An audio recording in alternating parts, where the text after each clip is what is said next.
প্রথম যখন আমি কেক বানালাম, নিজে তো কেক শিখে আগে কেক বানালাম, আমার প্রথম কেকটি কিনলো আমার বাড়ির মালি। তাতেও মন ভরলো না, ওর সারাক্ষণ মনে হয় নতুন কিছু মানে কিছু একটা বানাই। বললো এই যে হচ্ছে ইজ এ নাম্বার, মাথা থেকে ওটা সরিয়ে নাও, হ্যাঁ তুমি শুরু করো। অ্যান্ড সেকেন্ড থিং না বললেই নয়, আমার হাজব্যান্ড, যার সাথ ছাড়া আমি এত দূর এগোতে পারতাম না।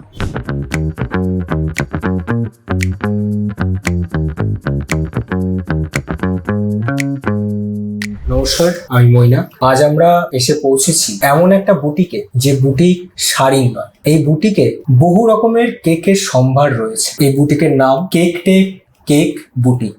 আর এই বুটিকের কর্ণধার, যিনি এমন একটা ইউনিক বিষয় আমাদের সামনে এনেছেন এই কলকাতার বুকে, তিনি হলেন আমার সাথে বসে রয়েছেন অদিতি মজুমদার দিদি। দিদি, হ্যাঁ নমস্কার।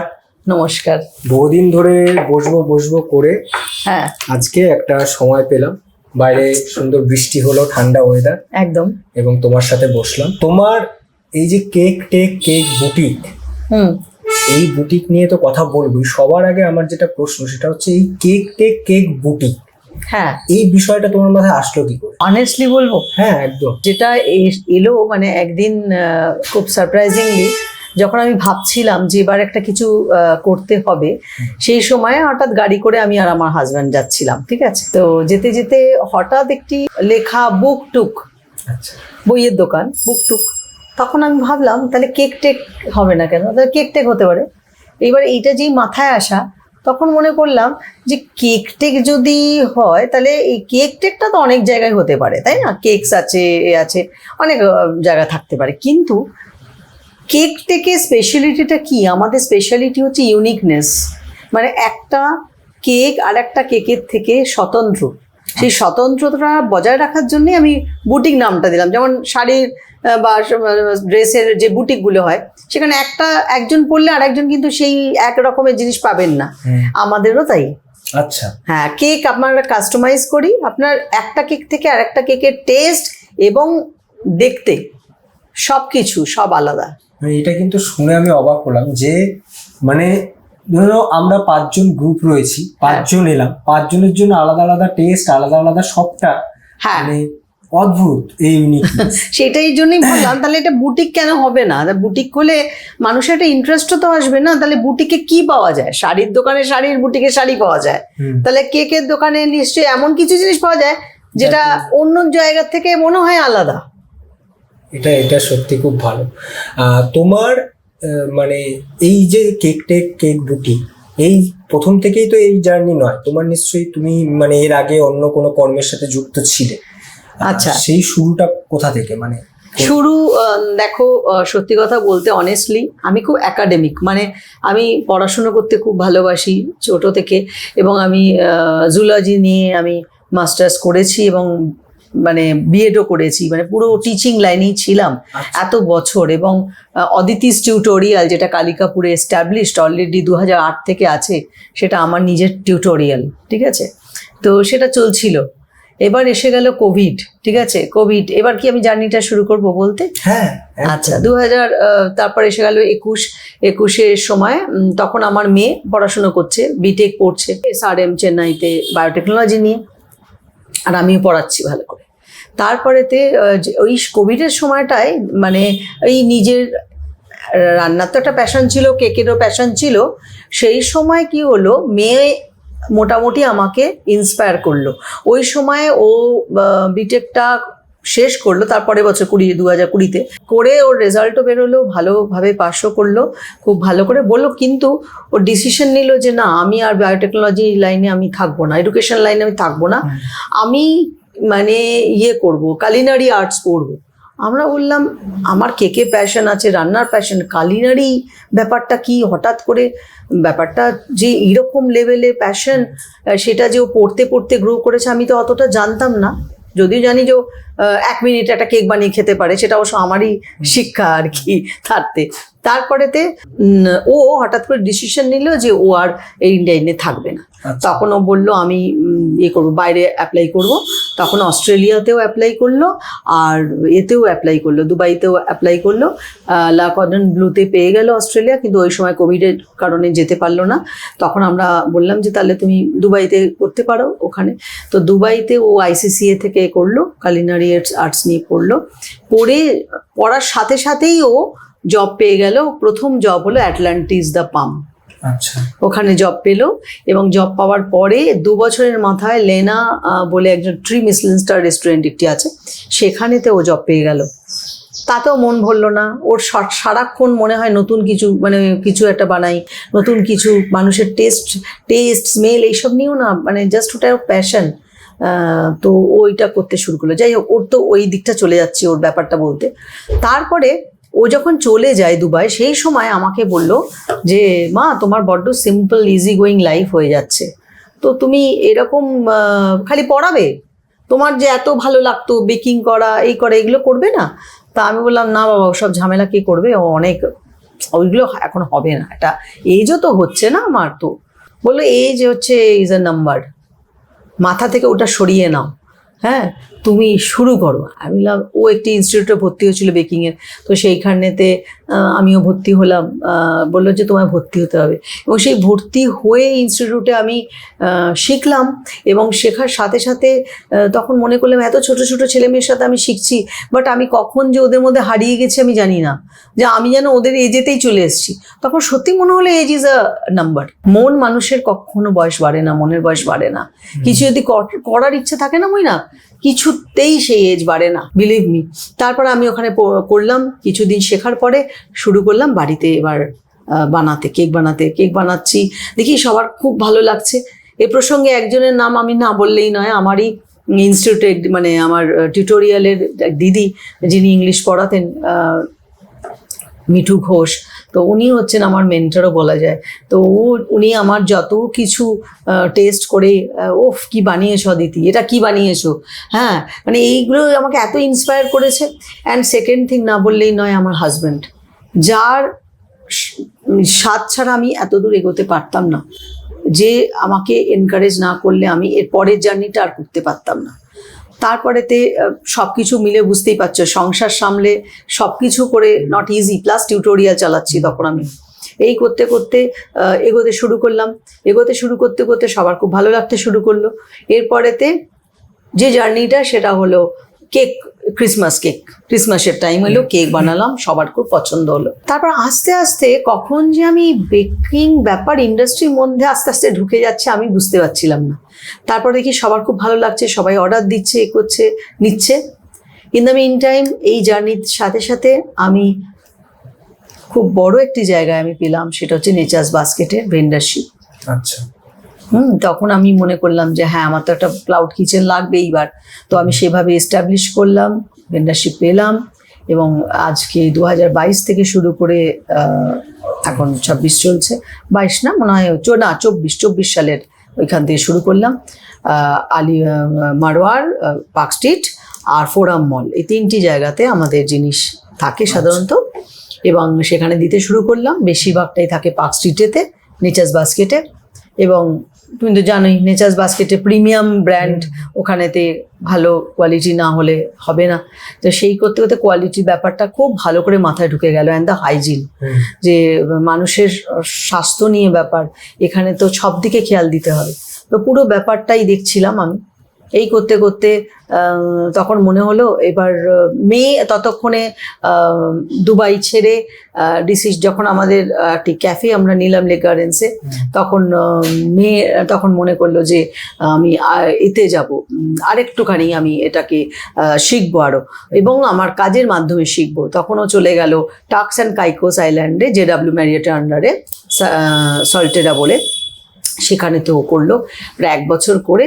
তারপরে ও এলো, কারণ এই জন্য কিছুটা ব্যাক করলো যে ওর গ্রিসে যাওয়ার ব্যাপার ছিল, কিন্তু আনফর্চুনেটলি এখন যা দেশের অবস্থা, সেই জন্য এক্ষুনি এই মুহূর্তেও যাচ্ছে না।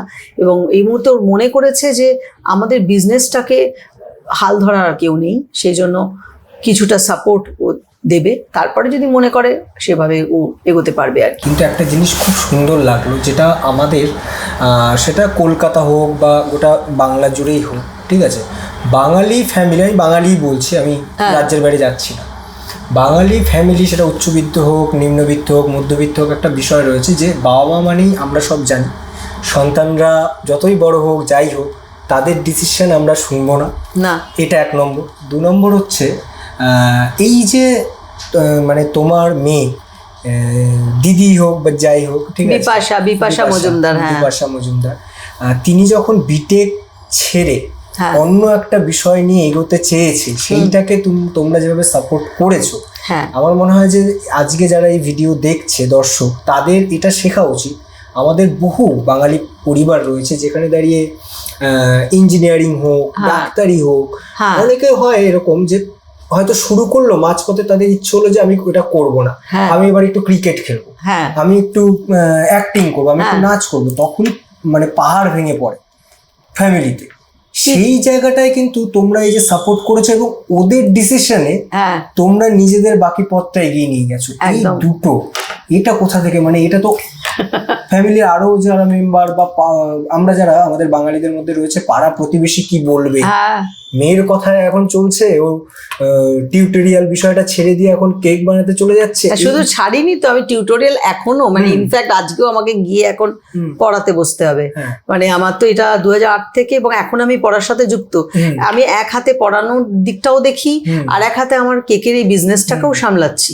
এ নয় যে আমি কেকের বিজনেস করছি বলে পড়ানো ছেড়ে দিয়েছি। Aditi tutorial is still running. আচ্ছা, ইন কালিকাপুর। হ্যাঁ, সেটা রয়েছে, কিন্তু আমার বক্তব্য হচ্ছে এই যে সাহসী পদক্ষেপ মেয়ের, মেয়ে তোমাদেরকে বললো আমি বিটেক করব না, আমি এবার অন্যদিকে যাব, এটা হলো, এটাকে সাপোর্ট করলে। তারপর মেয়ে তোমাকে বললো যে মা তুমি কেন একই দিকে রয়েছো, এজ ইজ এ নাম্বার, এবং তুমি দেখলে হ্যাঁ সত্যিই তো, আমার মেয়ে তো ঠিক, আমার মেয়ে যেটা বললো, আমি তো এখানে গিয়ে খোলা বাতাস পেলাম, আমি আবার নতুন করে নিজেকে শিখতে।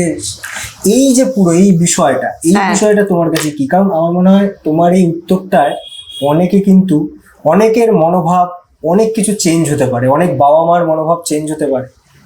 দেখো, তুমি যেটা বললে, আমার মনে হয় আমাদের বেশিরভাগ বাবা মারা আমরা ভাবি, যেটা আমরা প্রথমে হয়তো আমরাও ভেবেছি, এই নয় কি আমি সাথে সাথেই ভেবেছি, মত দিয়ে দিলাম যে হ্যাঁ তুমি এটা করছো, করো, এরম না। আর আমার হাজব্যান্ডও তাই, মানে আমার হাজব্যান্ডেরও সাপোর্ট ভীষণভাবে ছিল, এবং ওনার একটা জিনিস খুব ভালো, যে কাউকে কোনো কিছুতে, কোনো ব্যাপারে, যেমন আমাকেও প্রেশারাইজ করেনি কখনো, আমার মেয়েকেও না, এবং সেটাকে মর্যাদা দিয়েছেন উনি। হ্যাঁ, এবং আমার এটাই সবার কাছে বলার থাকবে যে আজকালকার যে ছেলেমেয়েরা খেলাধুলো করতে ভুলে গেছে, খালি লেখাপড়া করে, আর কোনো দিকে, যার আঁকতে ভালো লাগে সে আঁকতে পারে না, পড়ার চাপে হোক, যেভাবে চাপে হোক, তারপর গান গাইতে ভালো লাগে, কবিতা লিখতে, কজন কবিতা লেখে আজকাল?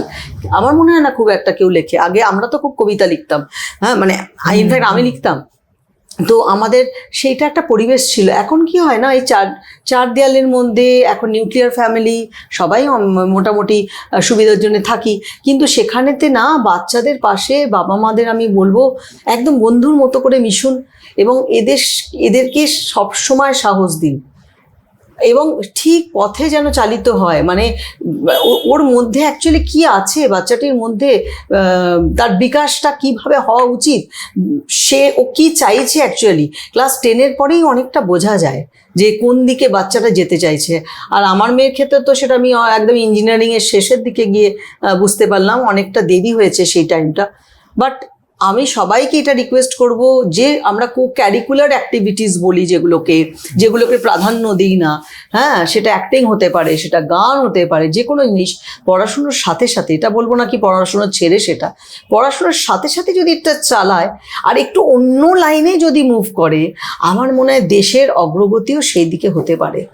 এবং আমি বিশেষ করে বলবো মেয়েদের, আমি বলবো যে মেয়েরা, সব মেয়েদের উদ্দেশ্যে বলবো যে কোনো ব্যাপারে পিছিয়ে থেকো না, এগিয়ে এসো, ছোট উদ্যোগ থেকে শুরু করো।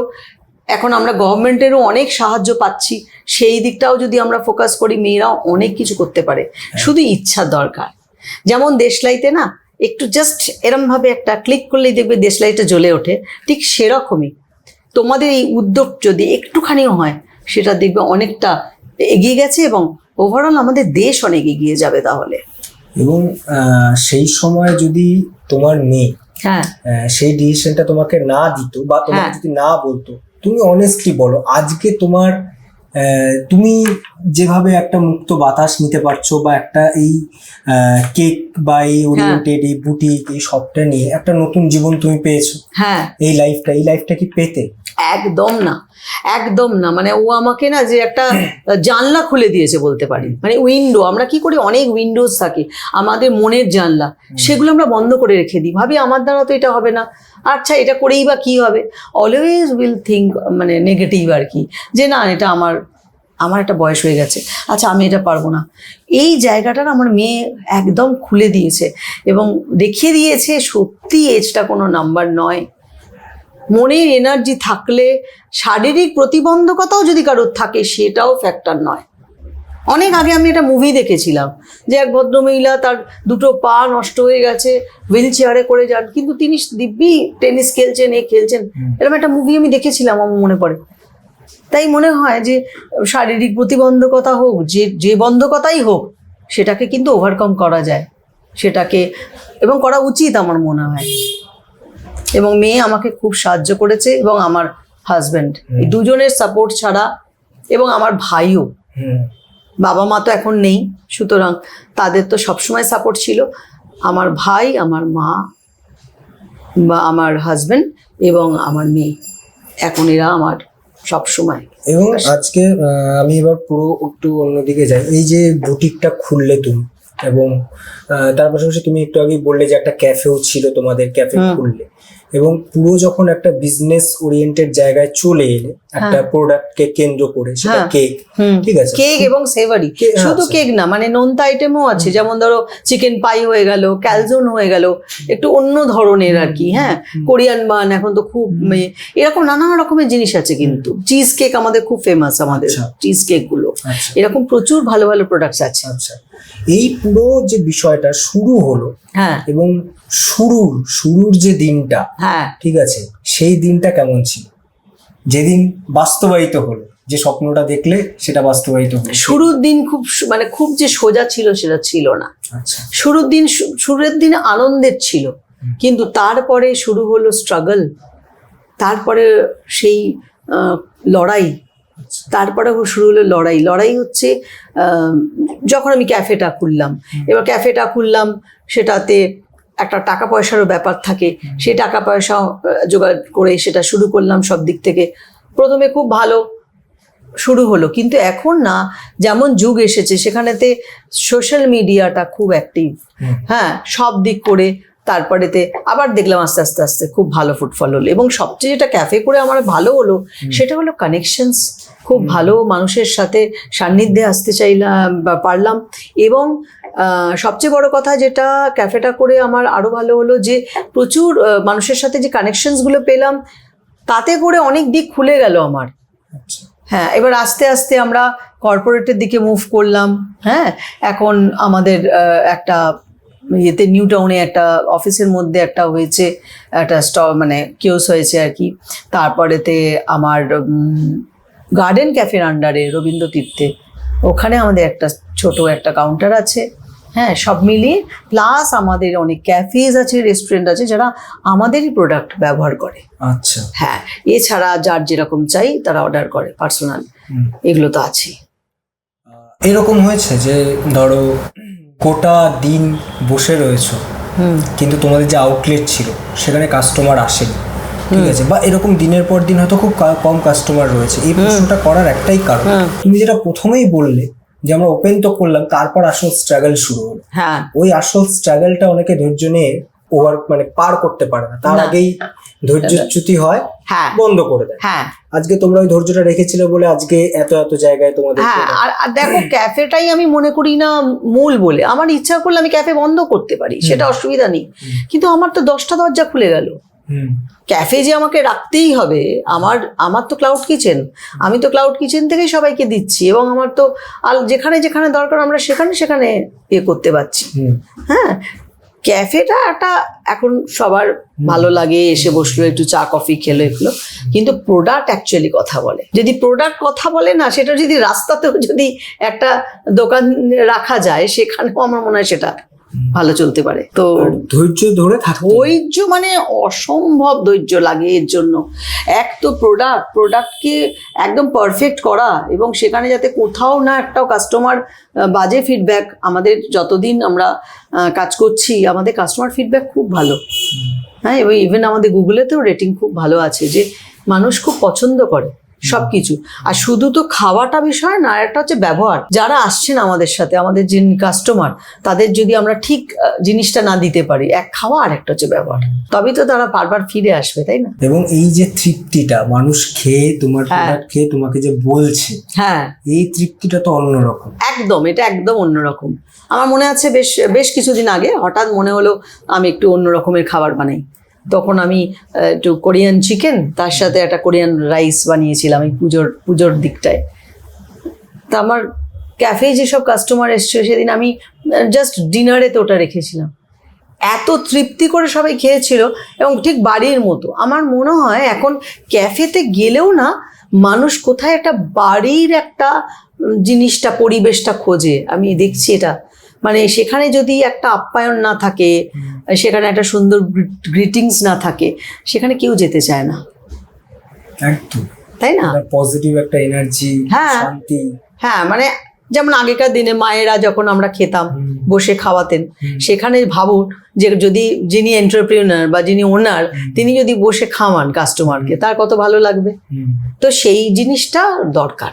একদমই তাই। মানে আমি মালিক বা আমি ওনার বলে আমি কাস্টমারদের সাথে কথা বলবো না, কথা বলবো না, এ করবো না, হয় না। প্লাস সমস্ত মালিক বলে ব্যাপার না, এখানে সবকিছু করতে হবে, সব কিছু দিক দেখতে হবে। দরকার হলে ডেলিভারির দিকও দেখতে হবে, নিজেকে করতে হবে। মানে আমি ওনার বলে আমি এটা করব না, আমি ওটা করব না, না। আর সেই ধরনের সফিস্টিকেশন রাখলেও চলবে না, ডাউন টু আর্থ হয়ে কাজ করতে হবে। আর যেটা বিষয়, সেটা হচ্ছে তোমার এই যে প্রোডাক্ট গুলো, এই যে বানানো বা মেকিং হয়, এগুলো কোথায় হয়, কিভাবে হয়? এগুলো আমাদের আছে, ওয়ার্কশপ আছে, ওয়ার্কশপেতে হয় সমস্ত কিছু। যদি কেউ ধরো শিখতে চায়, সেরকম কি ওয়ে রয়েছে তোমাদের কাছে? হ্যাঁ, দেখো, এই মুহূর্তে আমাদের সেটা করতে হবে, ব্যবস্থা করতে হবে। যেহেতু এখন আমাদের এতগুলো জায়গায় কাজ চলছে, ওটা আমাদের মাথায় আছে যে সমস্ত মেয়েরা পিছিয়ে পড়া বলবো, যারা হয়তো লেখাপড়া আর চালাতে পারলো না, পয়সার অভাবে হোক বা অন্য কোনো কারণে হোক, ফ্যামিলিগত কারণে হোক, বা পড়তে ইচ্ছা করে না সেই কারণেও হোক, তাদেরকে, মেয়ে এবং ছেলে বোধ, তাদের জন্য না আমি কিছু করতে চাই। তাদের জন্য আমার খুব ইচ্ছা আছে একটা ছোট ইনস্টিটিউটের মতো করা, যেখানে ওরা হাতে ধরে ওদের কাজ শেখানো হবে। দরকার হলে আমি শেখাবো তাদের কাজ, আমার মেয়েও আছে, সেও এই কাজটা শেখাতে পারে। বাহ, এটা এটা এটা কিন্তু খুব ভালো লাগলো শুনে, যে এটা আমিও চাই যে খুব তাড়াতাড়ি এটা হোক। কারণ প্রচুর ছেলেমেয়েরা রয়েছে যারা অন্তত এই হাতের কাজটা শিখে স্বনির্ভর হতে পারবে, এবং স্বনির্ভর হওয়া এই মুহূর্তে খুব ইম্পর্টেন্ট, খুব দরকার, স্বনির্ভর হওয়া দরকার। আর এইটা হলে দেখবে সব দিকে রাস্তা খুলে যাবে। এই যে এত বেকার আমাদের, মানে ধরো ছেলেমেয়েরা যাদের চাকরি বললেই তো পাওয়া যায় না, গ্র্যাজুয়েশন করে তারাও যদি কিছু করতে পারে, অনেক দিক খুলে যাবে তখন। আর এটা তো একটা আর্ট, কালিনারি আর্ট, এটা হচ্ছে একটা আর্ট। আর এই শিখলে, এই যে সবকিছুর, আমি দেখো এখন এআই এসে গেছে, সবকিছু করে ফেলেছে, কিন্তু হাতের কাজের কোনো বিকল্প নেই, জানো? ঠিক, হাতের কাজকে কেউ কোনোদিন হারাতে পারবে না। এবং তোমার ইউনিকনেস হচ্ছে, যেটা শুরুতেই বললে তুমি, সেই জায়গাটায় আবার আসি। এই যে সবার জন্য আলাদা আলাদা আলাদা আলাদা স্বাদ, আলাদা আলাদা গঠন, আলাদা আলাদা দেখতে, ঠিক আছে, এই যে পুরো আলাদা আলাদা বিষয়টা, এই বিষয়টা মাথাতে কি করে এলো, বা এই বিষয়টা কি তুমি ওই শিখতে শিখতেই করলে, তারপর মনে হলো যে এরকম একটা কিছু করি আমরা যাতে করে আলাদা হয়? না, আমি দেখলাম যে আমার না আসলে মাথায় নানা রকমের ডিজাইন আসে, নানা রকমের। তো তখন মনে হলো, যখন আমি কোনো কেক বানাই, আমার মনে হয় একটা কেক বানালাম, আর একটা কেক না ঠিক ওই রকমই আর আমার বানাতে ইচ্ছা করছে না। আমার মনে হচ্ছে আচ্ছা এই কেকটা, আর একটা জিনিসও ভাবলাম, একজন কাস্টমারকে একটা কেক দিলাম, ঠিক হুবহু আর একটা কেক ওইটাই আবার হয়তো সে কখনো ফেসবুকে দেখলো বা গুগলে দেখলো যে এটা তো এই কেকই, তখন কি হয় না, ওটা কাস্টমারের তখন মনে হলো আরে এ তো এখান থেকেই পুরো কপি করে কপি পেস্ট হয়ে গেছে ব্যাপারটা। কপি পেস্টটা না আমি পছন্দই করি না। আমি অনুসরণ করতে পারি, হ্যাঁ, আমি কোনো আইডিয়াকে নিতে পারি, কিন্তু আইডিয়া হু ফলো করে কার্বন পেপারে ছেপে দেওয়ার মতো নয়। এখন তো সবকিছুরই ফার্স্ট কপি, সেকেন্ড কপি এগুলো বেরিয়ে গেছে। ঠিক আছে, মানে বোঝাও যায় না। ঠিক আছে, যে কোনটা কি কোনটা কি। এটা ভালো। আচ্ছা, ধরো তুমি তো তোমার যা বললে সেটা কলকাতা শহর জুড়ে, ধরো একটু জেলা কেন্দ্রিক বা ধরো একটু আউটসাইড, উত্তরবঙ্গ, পুরুলিয়া, এদিকে বাঁকুড়া, মেদিনীপুর, এইসব এলাকার মানুষ যদি তোমার প্রোডাক্ট নিতে চায়, আচ্ছা, তাহলে কি করে নেবে? মানে তোমাকে ফোন করবে? বা অবশ্যই ফোন করবে। এখানেতে ব্যাপারটা হচ্ছে ডেলিভারি। সেক্ষেত্রে ডেলিভারি আমাদের এখনো বাইরে ডেলিভারি শুরু হয়নি কিছু। হ্যাঁ, আমরা চিন্তা ভাবনা আছে যাতে করে সব মানুষ মোটামুটি পেতে পারে, সেটার জন্য সেটা লজিস্টিক কিরকম ভাবে কি হবে না হবে সেগুলোকে ওয়ার্কআউট করতে হবে। এখন যখন গ্রো করে কোনো জিনিসকে, তখন তাকে তো থামিয়ে রাখা যায় না। ঠিক। আর তোমার এই প্রোডাক্টের মানে প্রাইস কিরকম থাকে? দেখো, প্রাইস একদম নমিনাল রেঞ্জ হচ্ছে 50 রুপিস। 50 টাকা থেকে আমি শুরু করেছি, এবং 50 টাকায় যে মাফিন পাবে আমি তোমাকে গ্যারান্টি দিয়ে বলতে পারি ওই স্বাদ তুমি কম জায়গায় পাবে। বলবো না যে কোথাও পাবে না, তাহলে মুশকিল ব্যাপারটা। অনেকেই সেটা আপত্তি করতে পারেন যে না আমারটা তো আরো ভালো, আমি তো 30 টাকা তো মাফিন দিয়ে দেবো। এটা ব্যাপার না, 50 টাকাতে আপনি যে কোয়ালিটির পাবেন সেটা কম জায়গায় পাবেন। কারণ আমাদের ওই প্রিমিয়ামনেসের কথা বললাম না, আমি কোয়ালিটিতে বিশ্বাস করি, কোয়ান্টিটিতে নয়। কতটা বড় হলো, আমার বেশ ছোটবেলায় একটা গল্প মনে পড়ছে এই বিষয়ে। মাকে দেখতাম, আমি আর ভাই দুপুরবেলা মানে বিকেলবেলা খাবো, মা করতো এরকম ভাবে হালুয়া দিচ্ছে, সেই হালুয়াটাকে এরকম করে চেপটে দিল হালুয়াটাকে প্লেটে। মা এটা কেন করলে? বললো ভাইয়ের মনে হবে অনেকটা হালুয়া ভাইকে দিয়েছি। তো থিং ইজ এ কোয়ান্টিটি। ঠিক আছে, তো মানুষ অনেকে কোয়ান্টিটিতে বিলিভ করে, অনেকে কোয়ালিটিতে বিশ্বাস করে। এবার যে যেটাতে বিশ্বাস করে, তা আমি বিশ্বাস করি কোয়ালিটিতে। তোমার ছোটবেলা থেকেই কি মানে একটা তো সাইড গেল তোমার পড়ানো বা এইসব এডুকেশন, একাডেমিক্যালি এটা গেল, এই যে এই বিষয়গুলো, এগুলো কি ছোটবেলা থেকেই তোমার এগুলোর প্রতি একটা আলাদা করে টান ছিল, নাকি আস্তে আস্তে হয়েছে বড়? বা মেয়ের যেটা বললে, মেয়ে তো পরে এলো। আসল জিনিসটা হলো, আমি কোনোদিন কিচেনেতে ঢুকিনি আমার বিয়ের আগে। আচ্ছা, সত্যি কথা বলতে গেলে খেতেও যে খুব ফুডি ছিলাম সেরকম নয়, কিন্তু বিয়ের পরে ব্যাপারটা অনেক চেঞ্জ হয়ে গেল। আমি দেখলাম আমার হাজব্যান্ড খেতে খুব ভালোবাসে। আচ্ছা, তখনই আমার একটা ইচ্ছা হলো তাহলে আমি করে দেখি। এবং আমার দিদি শাশুড়ি বা আমার শাশুড়ি মা এরা সবাই আমাকে খুব সুন্দর করে শিখিয়েছেন, সেটা হচ্ছে বাঙালি রান্না। কিন্তু আমার হঠাৎ করে আমি দেখলাম আমার খুব মানে বিদেশি রান্নার দিকে খুব একটা ঝোঁক গেল যখন আমার মেয়ে বর্ণ হয়, ঠিক তার আগের বছরে। আচ্ছা, তখন আমার ওই শুরু হলো, তখন আমি একটু শিখতে শুরু করলাম। শিখতে শিখতে দেখলাম আমি নিজেই অনেক কিছু বানাচ্ছি যেটা মানুষের খুব ভালো লাগছে। ওই করতে করতে করতে বেকিংটা শুরু করলাম, সেটা অনেক বছর আগে করে। তারপরে আবার সব আমার হাজব্যান্ডের ট্রান্সফারেবল জব, সেটা আবার একটা সময় ছিল বম্বেতে আমার নিজের বেকিং স্কুলও ছিল। আচ্ছা, হ্যাঁ, তখন ছিল। তারপরে যখন কলকাতা ট্রান্সফার হলো, তারপরে আমি মেয়েও ছোট, পড়াশুনো নানা দিক করে ভাবলাম একটা টিউটোরিয়ালই করে ফেললাম। বা মানে আমার বাড়িতেই সেটা টিউটোরিয়াল করলাম আর তারপরেতে এইভাবে জার্নিটা শুরু হয়। কিন্তু তারপরে আমার মেনলি যেটা তুমি জিজ্ঞাসা করছিলে, আমার হাজব্যান্ডই আমার ইন্সপিরেশন এক্ষেত্রে খাবারের ব্যাপারে। আচ্ছা, হ্যাঁ, মানে তোমার হাজবেন্ড হচ্ছে তোমার হাতের বানানো প্রথম যে স্বাদটা, সেটা তোমার হাজবেন্ড মানে দাদা আগে গ্রহণ করে, দাদা সার্টিফিকেট দেয়, তারপর তোমার মোটামুটি শিওর যে হ্যাঁ ঠিক আছে, তাহলে মোটামুটি সবটা ঠিকঠাক। এখন যেমন মেয়ে, এখন মেয়ের সার্টিফিকেটও দরকার আমার। আর লকডাউনের সময়, তখন আমি কথাটা কেটে দিলাম, লকডাউনের সময় তুমি বললে যে এই চেঞ্জেসটা তোমার লকডাউনের সময় এসেছে, মানে তোমার পুরো একাডেমি ওই চেঞ্জটা হলো, পাতটা চেঞ্জ হলো। হ্যাঁ, তো ওই সময়টা কিরকম ছিল? লকডাউনের সময়টা তোমার লাইফে কিরকম ছিল? লকডাউন দেখো কারোর লাইফেই তো খুব ভালো কিছু আসেনি, কিন্তু লকডাউন না আমাকে অনেক কিছু শেখালো। প্রথম কথা তো আমি অনলাইনের ব্যাপারটা খুব হলাম। আগে তো পড়াতাম মানে সবাই এসে পড়তো বাড়িতে, সেইটা একটা চেঞ্জ হলো, অনলাইনে পড়াতে শুরু করলাম। তারপরেতে সমস্ত কিছু জিনিসটাই না ফেসবুক বা এতে, তখন না বেশিরভাগ অনেকটা সময় বেশি হয়ে গেল, তখন মনে হলো যে এটা শিখি ওটা শিখি, নানা দিক থেকে আইডিয়াসগুলোকে গ্রহণ করতে লাগলাম। আর ব্রেন এমন জিনিসটা ও খালি থাকে না কখনো, দেখবে আমরা চুপ করে ঘুমিয়ে থাকলেও আমাদের হয়তো চিন্তা মাথায় এসে যায়। এই আস্তে আস্তে আমার জার্নিটা শুরু হয়ে গেল। আর দেখলাম লকডাউনে অনেকে খেতে ভালোবাসেন কিন্তু খেতে পান না, ঠিক মতো খেতে পাচ্ছেন না, হ্যাঁ সেরকম ক্ষেত্র অনেক সময় সেটা বানিয়ে কিছু কিছু ক্ষেত্রে দেওয়ার চেষ্টা করেছি।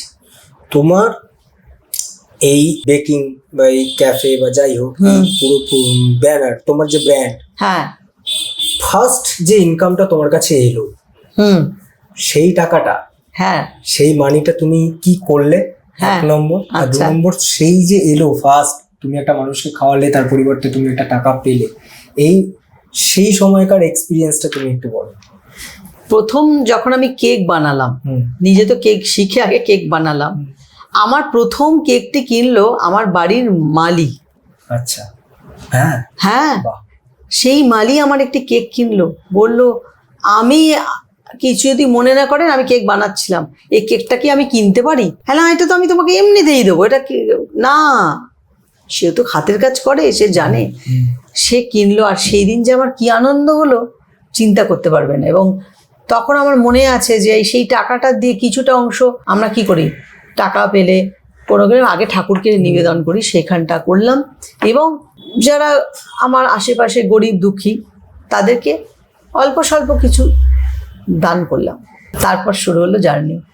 সেই যে তোমার ফার্স্ট কেক আমার বাড়ির যে মালিক সে কিনেছে, হ্যাঁ, সে কেন কিনেছে বলেছে, বা কেন তার কিনলো? কারণ সে যখন আমাদের বাড়িতে আসতো কিছু না কিছু আমি খাওয়াতাম তাকে, আর তার স্বাদটা ওর খুব ভালো লাগতো। তখন ও মনে করলো দিদি যদি কেক বানায় তাহলে সেটাও ভালো খেতে হবে, ওইটার জন্য ও সে জানতো যে তুমি হয়তো বিজনেস করছো, তার জন্য টাকা দিয়ে কিনেছে। আর একটাও মনে করেছে যে এটা দিদি করছে, দিদিকে একটা সাপোর্টও হবে, হয়তো কোনো দিক থেকে তো ভেবেছে। সেটা সত্যিই তাই, মানে এটা সাপোর্ট, এটা এই শ্রেণীর থেকে যদি আমি এটা কোনো সাপোর্ট পাই, মানে সেটা থেকে সেটাই সবচেয়ে বড় উপহার। একদম একদম। আমরা মানে এই যে মানুষগুলো রয়েছে এরাই না আসল আমাদের মানে সবকিছুর দর্শক। মানে এরা যদি একবার বলে দেয় হ্যাঁ তুমি ঠিক আছো, বা এদের মন জয় করতে পারি আমরা মনটা, তাহলে আশা করি গোটা পৃথিবী জয় করে নেওয়া। একদম। আবার আমরা অনেকে ভাবি না যে আচ্ছা ও মনে হয় এইটা কিনতে অ্যাফোর্ড করতে পারবে না, ও কিনতে পারবে না, এরকম ব্যাপার নয়। মানুষ কিনতে মানে ভালো জিনিস হলে কিন্তু কেনে না তা নয়। আমাদের সবার কথাই ভাবতে হবে। হ্যাঁ, আমাদের সবার কথা সেই মাথায় রেখেই প্রাইসিংটাও আমি এমন ভাবে চেষ্টা করেছি এখন করার, যাতে করে সব মানুষের নাগালের মধ্যে থাকতে পারে সেটা। তুমি এই বিজনেসটা নিয়ে আর কি কি স্বপ্ন দেখো? স্বপ্নের তো কোনো শেষ নেই, কিন্তু জানো তো স্বপ্ন সবসময় বড় দেখা উচিত আমার মনে হয়। স্বপ্ন বড় না হলে কখনো একটা লেভেল পর্যন্ত এগোনো যায় না। তা এখন আমি স্বপ্ন দেখি, আমি দিল্লি, বম্বে, যেখানে খুশি, ইন্ডিয়ার মধ্যেই, বাইরে এখন ভাবছি না, ইন্ডিয়ার মধ্যেই এটাকে আমি এক্সপ্যান্ড করার চেষ্টা করতে চাই।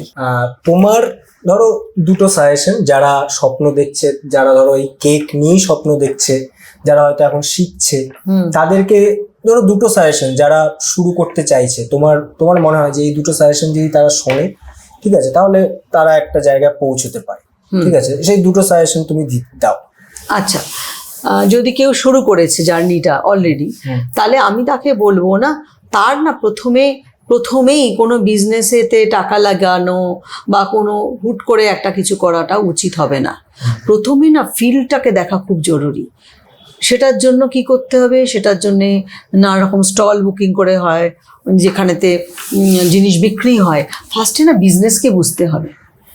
শুধু আমি জিনিস বানিয়ে যাচ্ছি বিক্রি হচ্ছে না সেরকম না, বিক্রি করতে হবে, মানুষের কমেন্ট নিতে হবে। সেই জন্য প্রথমেই ইনভেস্টমেন্ট বেশি নয়, অল্প দিয়ে শুরু করো। আর ধরো যে এখনো মানে শুরু করেনি, যে হয়তো সাহস পাচ্ছে না, আচ্ছা, যে সাহস পাচ্ছে না সে প্রথমেই শুরু করুক। কারণ কি, আমাদের প্রবলেম কোথাও, ওই যে প্রতিবন্ধকতা কথা বলছি, সেটা হচ্ছে শুরু করাতে। শুরুই করতে পারছে না, এতই ভেবে যাচ্ছে যে শুরুই করতে পারছে না। ডু ইট রাইট নাও, সাথে সাথে শুরু করো, ঠিক রাস্তা খুলে যাবে, খুলজা সিমসিমের মতো। দিদি বলে দিয়েছে, দিদির অভিজ্ঞতা এবং মানে এই পুরো আড্ডাটা জুড়ে বহু কিছু আমরা শিখলাম। কিন্তু প্রথমত একজন মানুষ যিনি একদম অন্য একটা প্রফেশনে ছিলেন, ঠিক আছে, একাডেমিক লাইনে ছিলেন এবং আছেন, এখনো আছেন, সেখান থেকে একদম আরেকটা প্রফেশনে ঢোকা, এবং সেটা পুরোপুরি মানে অন্যরকম, খাওয়া দাওয়া এই সব নিয়ে, ঠিক আছে। তো এই দুটোকে ব্যালেন্স করে এগিয়ে যাওয়া, এবং তার পাশাপাশি অনেক রকম বাধা বিপত্তি বা অনেক কিছু এসছে, দিদি কিন্তু ধৈর্য ধরে রেখেছে, এবং ধৈর্য ধরে আজকে দিদি এটুকু বলতে পারে যে কলকাতার যে প্রাইম লোকেশনগুলো রয়েছে সেই লোকেশনের বিভিন্ন জায়গায় দিদির প্রোডাক্ট কিন্তু সেল হয় এবং মানুষ চাইছে। এবং 100 জন মানুষ যদি আজকে আসে, দিদির ব্র্যান্ড কেক বুটিক, এটা কিন্তু 100 জন মানুষের জন্য আলাদা আলাদা স্বাদের, আলাদা আলাদা দেখতে, আলাদা আলাদা সবকিছু, মানে আলাদা আলাদা প্রোডাক্ট কিন্তু বানিয়ে দেবে। মানে এটা কিন্তু খুব ইউনিক। আমি এর আগে আমি সত্যি যদি শুনিনি, এটা প্রচুর বড় বড় কোম্পানি রয়েছে, আমি নাম নেবো না, তাদের কাছেও আমি শুনি, তাদের তো ওই ধরা বাঁধা কিছু প্রোডাক্ট থাকে, তার মধ্যেই নিতে হয়, ঠিক আছে। কিন্তু এখানে কেক বুটিক আলাদা আলাদা স্বাদের বিভিন্ন বিভিন্ন রকমের আপনি যেটা চান পুরো কাস্টমাইজড প্রোডাক্ট আপনাকে করে দেবে। তাই একদম, শুধু তাই নয়, এখন যেহেতু আমার মেয়েও আমার সাথে জয়েন করেছে, ওর না প্রচুর, ও তো ক্যারাবিয়ান আইল্যান্ডে ছিল, তো ক্যারাবিয়ান ডেজার্ট প্রচুর সুন্দর সুন্দর, এই রিসেন্ট লঞ্চ করেছে আমাদের কোকোনাট ট্রেলেসে, কোকোনাট টেন্ডার কোকোনাট ট্রেলেসে। আচ্ছা, তারপরে মানে 3 লেয়ার্সে থাকে আর কি, মিল্কে ডোবানো থাকে। ইভেন ওই কোকোনাটের জেলি যেটা বানিয়েছে সেটাও ওর মানে নিজের বানানো আর কি। ম্যাঙ্গো অন্ট্রামে, কফি বিন যেটা কফির সাথে দারুণ যায়, এমন সুন্দর সুন্দর জিনিস বানাচ্ছে। আর আজকে একটা বানাচ্ছে তো কালকে আর একটা নতুন জিনিস বানাচ্ছে, যেটা আমাদের কলকাতাতে নেই। এক্সপেরিমেন্ট করছে, খাওয়ার খালি এক্সপেরিমেন্ট হচ্ছে এটার উপরে, এবং সাকসেসফুল হচ্ছে, নিজেরা স্বাদ করছে, দেখছে হ্যাঁ এটা ভালো, তারপর কাস্টমার নয়, কাস্টমারকে বলতে হচ্ছে, গেস্টকে, গেস্ট তাদের অতিথি হিসেবে আসছে, তাদেরকে কিন্তু খাওয়াচ্ছে। মানে এটা খুব কম মানুষের মধ্যে রয়েছে। প্রথম আমার মনে আছে যখন আমি কেক বানালাম প্রথম, তখন সেই কেক যখন আমি বানালাম এবং জাস্ট সবে সবে বিয়ে হয়েছে, আমার হাজব্যান্ড খেয়ে বললো উফ দারুণ হয়েছে। আমি নিজে ভাবলাম দেখি তো খেয়ে একবার, খেয়ে ভাবলাম এইটা যদি কোনো কারোর মাথাতে মারা হয় তার মাথা ফেটে যাবে, এতটাই শক্ত। তো আমি ভাবলাম, এত লজ্জা হয়েছিল না আমার সেদিনকে, যে উনি তো বললেন বাহ খুব ভালো হয়েছে, এইভাবে উনি বললেন যে খুব ভালো হয়েছে, এ তো আমায় শিখতেই হবে। এই জার্নির শুরুটা কিন্তু এটাও, ওটাই কারণ আসল, যে আমায় জিততে হবে এই জায়গাটায়, আমায় শিখতে হবে। আমি তো এরম জিনিস, খারাপ জিনিস বানাবো না। আমরা অনেকটা আলোচনা করলাম, এবং এটা তো সত্যিই যে 8 ঘন্টা বা 1 ঘন্টার আলোচনায় সবটা শোনা হয় না, এবং একদিনও শোনা হয় না। এরকম একটা মানুষ যিনি শুধুমাত্র যে একটা প্রোডাক্ট সেল করছে তা নয়, প্রোডাক্টটা তৈরি করছে, প্রোডাক্টটা ভাবনায় আনছে, সবটা করছে। তো এরকম মানুষের সাথে আমার মনে হয় আরো আড্ডা প্রয়োজন, যাতে করে আমাদের যে দর্শক রয়েছে তারা অনেক কিছু শিখতে পারবে। আজ এটুকুই থাক, এরপর আমরা অন্য জায়গায় এবং দিদির যে লোকেশন সেখানে গিয়ে দিদির প্রোডাক্ট দেখিয়ে আরেকটা আড্ডা আমরা করব, একদম মানে কথা দিচ্ছি, ঠিক আছে? একদম। এবং দিদি তুমি তোমার নাম এবং তোমার ফোন নম্বরটা একটু বলে দাও, ঠিক আছে? আমার নাম হচ্ছে অদিতি মজুমদার, আমার ফোন নাম্বার হচ্ছে 7003554643। একদম। আর দিদির যে ব্র্যান্ড তার নাম হচ্ছে কেক বুটিক, ঠিক আছে? বুটিক, এটা কেকের বুটিক কিন্তু। এবং আমরা এরপর অন্য একটা আড্ডায় গেস্টকে এনে তার গল্প শুনবো। আপাতত দিদির কাছ থেকে একটা শুভেচ্ছা বার্তা আমাদের দর্শক এবং আমাদের যে টিম, এই ওপেন ডোর এবং জীবনের অলিগলি আমাদের এই প্রোগ্রাম, সেটা নিয়ে একটা শুভেচ্ছা বার্তা দিদির থেকে চাই। দিদি একটু বলে দাও। অবশ্যই, তোমাদের সবার জন্য আমার অনেক অনেক আশীর্বাদ রইল। তোমরা এত সুন্দর কাজ করছো, এইভাবে যে সবাইকে উদ্বুদ্ধ করছো, আমাদের ইয়াং জেনারেশন বলো আর যারা আছেন হাউস ওয়াইফ বলো, সবাইকে, এটা তো সবার জন্য ভালো হচ্ছে না। মানে you are doing fabulous job Mainak, তুমি এবং যে করছেন আর কি আমাদের পুরো জিনিসটা। হ্যাঁ, Anish, okay, thank you Anish, thank you very much, thank you Moinak, আর তোমাদের টোটাল টিমকে আমার তরফ থেকে অনেক অনেক ধন্যবাদ। Thank you.